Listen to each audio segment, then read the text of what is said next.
Il est reconnu comme l'un des ambassadeurs culinaires de l'Afrique.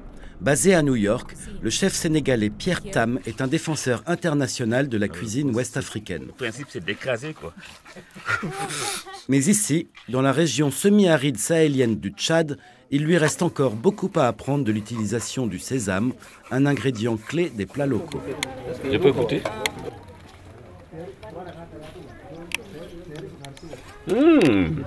Waouh! C'est bon. Ça a un goût un peu fumé là. Ça a un goût de chocolat presque. Hein? Fatimé Saleh, agricultrice tchadienne, apprend à Pierre comment préparer ce plat traditionnel à base de sésame, au poisson fumé et à l'oseille. Bien que ce plat soit souvent cuisiné dans la famille de Fatimé, son ingrédient clé, le sésame, est désormais menacé.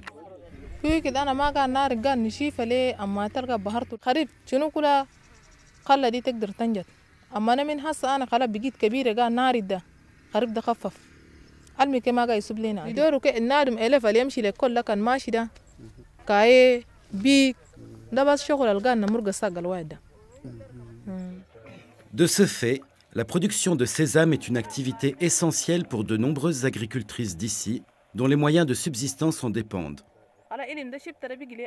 Mais les saisons des pluies courtes et tardives déciment les récoltes à travers le pays.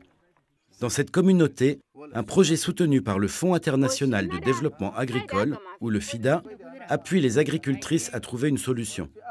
Face à ces défis des changements climatiques que nous sommes confrontés actuellement, le projet a innové certaines actions, surtout dans la production des semences. Ces semences qui essaient de boucler le cycle, même s'il y a une petite quantité de pluie tombée pendant l'année. Ces semences à maturation rapide qui peuvent être récoltées malgré la courte saison des pluies sont distribuées à travers des champs-écoles paysans où Fatimé et d'autres apprennent également la rotation des cultures, l'agriculture biologique et comment analyser les informations météorologiques afin de mieux s'adapter aux changements climatiques. Ils répliquent ensuite ces techniques dans leurs propres parcelles. Et vous voyez les résultats, voilà, toutes les fleurs sont là, ça veut dire que la récolte va se faire dans moins d'un mois. Et vous pouvez d'ailleurs voir quand les graines de sésame sont ouvertes, vous voyez qu'elles sont pratiquement matures, hein? Pratiquement matures et on peut les goûter et voilà, vous voyez, la sésame, elle est prête. Et donc c'est une culture qui est très importante traditionnellement ici, mais maintenant avec ces méthodes qui permettent de mitiger vraiment le changement climatique, ça change tout, là. Ça renforce la sécurité alimentaire de cette zone, quoi. Et il n'y a pas de prix pour ça. De retour en cuisine, les chefs ont les ingrédients dont ils ont besoin pour se mettre au travail.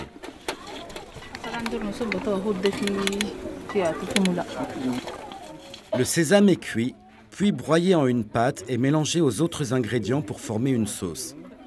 Ceci est servi avec la boule de sorgho, un type de pain à base de farine de sorgho.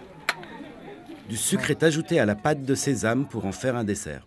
Ce qui est intéressant, c'est qu'avec un ingrédient comme la sésame, on peut faire tellement de produits dérivés.